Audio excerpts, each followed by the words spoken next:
It's the closest thing we have to the Polar Express, but this certainly isn't the North Pole. This is the Australian Outback, and this is the 2010 Indian Pacific Outback Christmas train. Rocking around the Christmas tree, have a happy holiday.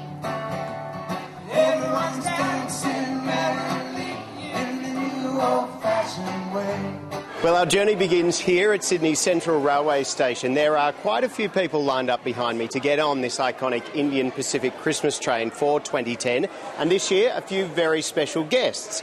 Aussie rock legends Mark Seymour and James Raine.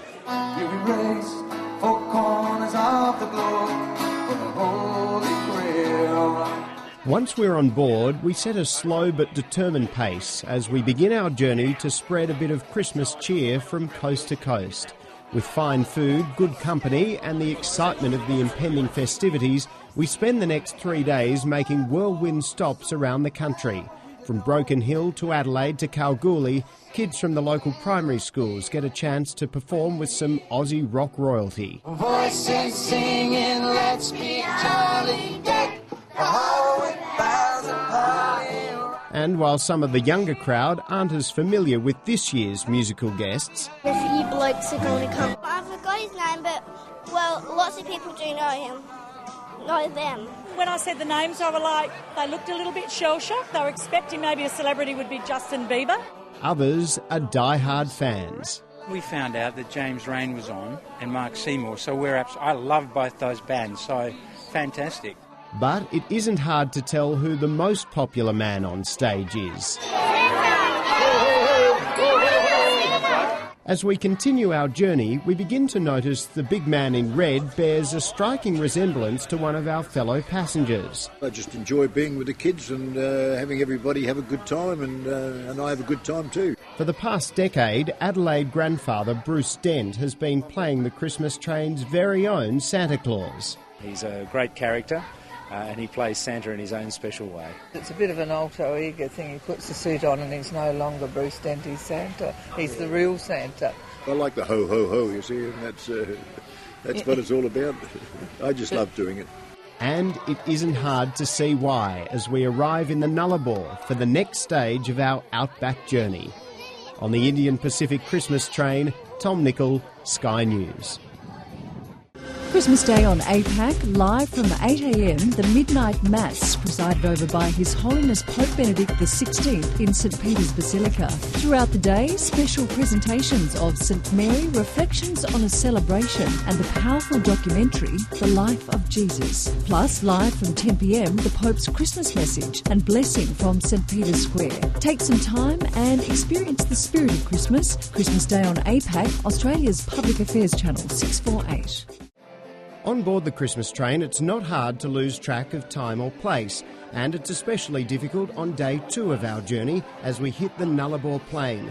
The view out the window doesn't change much. This is the vast Australian outback, and for hours the only noticeable landmarks are rocks, small shrubs and the occasional circling wedge-tailed eagle. So it is somewhat surprising when the train comes to a halt here, with dozens of children waiting for us, staring eagerly into the open carriage door, urging us to come outside. We've just arrived in Watson here on the Nullarbor Plain. Now, we've heard a few of these Christmas concerts over the past few days, but this one, something really special. A group of kids and their teachers have been camping out for days here to witness what has become a tradition, the Outback Christmas train. I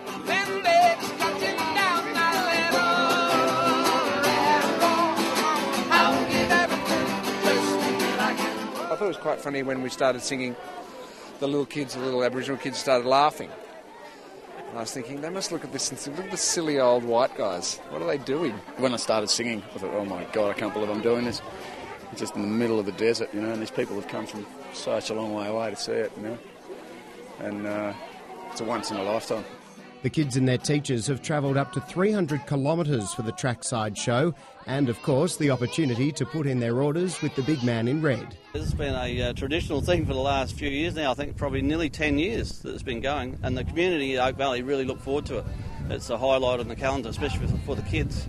And that's what this Outback Christmas train is all about, spreading a bit of festive cheer across the country in a uniquely Australian way.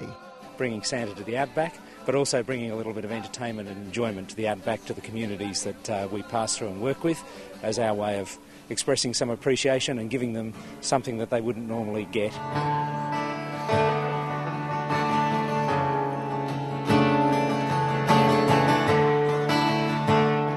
Well, 7 concerts, 67 hours and 4,352 kilometres later, we finally made it here to Perth. But still time for one more dose of Christmas cheer.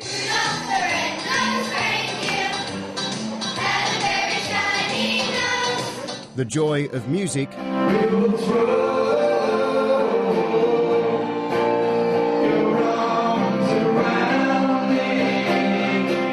magic of Christmas. The spirit of the Outback.